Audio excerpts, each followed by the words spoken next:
With MPanel, the default mesh density for instance, drawing a conic is usually 13 by 13, and this gives an adequate mesh density for simple models. If I just go ahead and draw conic in here and relax it, we'll see that the curvature on the edges is quite sufficient to make a smooth looking curve, even though each of these little segments is actually a straight line. And similarly, going up the sides, this looks like a smooth curve. This will work okay as a smooth curve, even though they are really a straight line approximation. In some situations you want to use a higher density, and the higher density would be needed, for instance, if we were going to break this into a lot of panels. For instance, if it was broken into a panel with a seam just here, then we would only have two straight lines defining the edge, and we might want more to get a definite curve on there. And similarly around the top ring, if there was a lot of curvature in there, if the shaping was such that you needed a higher mesh density, then that would be helpful. You don't want to just arbitrarily go to as high a mesh density as you can, because it will slow the drawing down, slow MPanel down, and slow the model down in relaxing and paneling. But you do just want to end up with a mesh density high enough to accurately represent or accurately approximate the edge curves. But it's quite common to design a structure and then find out later that you want to increase the mesh density. And we have a tool here called Change Mesh Density that handles that issue. And very often it's worthwhile doing the initial design with a fairly low density, and then sitting back and saying, okay, for paneling perhaps I need a higher mesh density, and then changing the mesh density at the end to suit the paneling requirement.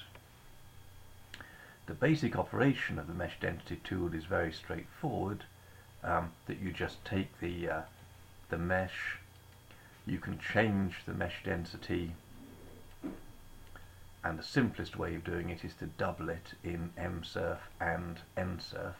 Alternatively, you can specify to not change one of the densities, or you can specify a particular number, but the simplest way to use it is just to double it. Typically on a normal model build, MSurf is the number of points along the bottom, and NSurf is the number of points going up towards the top of the mesh. So if we just ran that tool now on that one mesh, just as an example, you can see two things. One is that it's just doubled the mesh density, but the second thing is that it has spaced these out in a way which makes the mesh look rather rough, and in fact it uses a simple interpolation routine which just puts mesh nodes to double the mesh density sort of in a reasonable position inside the mesh, but they're certainly not in a relaxed position, so you would then have to pick the model up and relax it. If we were going to do that, of course, this meshing here wouldn't work, because we have a different number of meshes on this edge, a different number of nodes on the mesh on this side of the edge as we have on that side. So I'll just drop back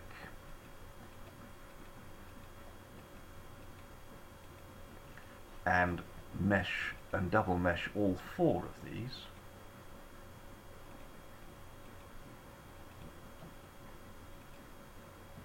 Delete the old objects. And the roughness in the mesh can be seen sometimes by looking in edges you can kind of see the original mesh, the shape of the original mesh in the roughness there. And very definitely once you've run the double mesh tool, you have to relax again to obtain a smooth shape. So you can't rely upon the shape that was created with the double mesh tool to actually be correct. It's just going to be an approximation of the correct surface points, which you then have to run through the relaxation to get correct. But there's another problem, another issue, and that is if we look in at the top ring, you can see this is the top ring here, which of course has the original number of points, and here is each second point on the mesh pulling away from there in a small cable arc or small cable catenary, because those points aren't fitted. Of course MPanel copes with this as well. Just going back now to our undoubled model.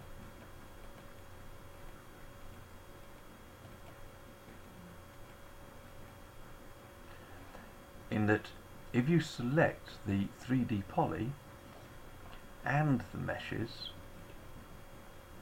and run, for instance, double mesh, then several things will happen. One is that the polyline will be doubled in mesh density so that the nodes will correctly meet up.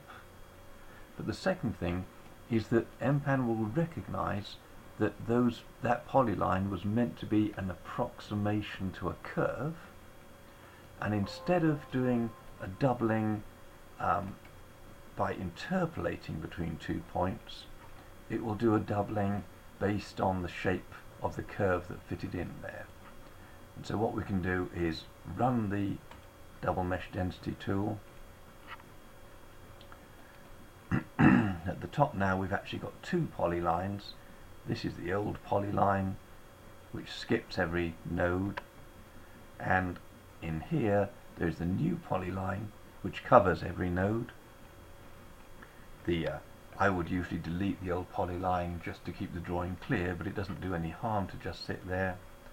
And now when we relax that model, we'll obtain a shape which is correctly fixed at the top.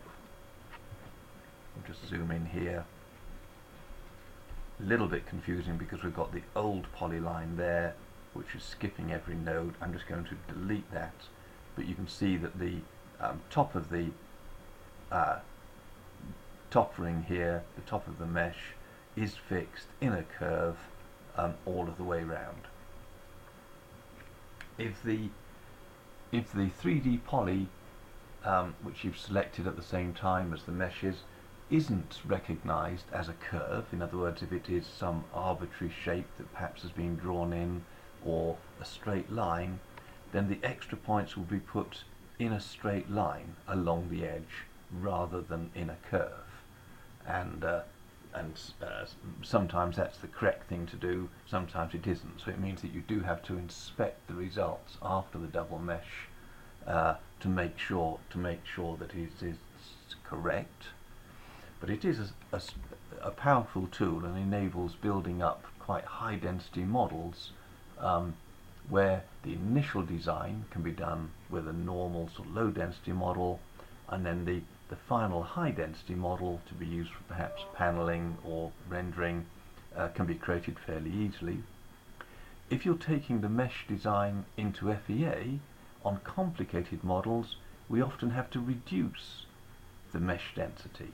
So you may not be able to analyze, for instance, a 6 conic structure built with 13 by 13 meshes, because it's just too much for the FEA.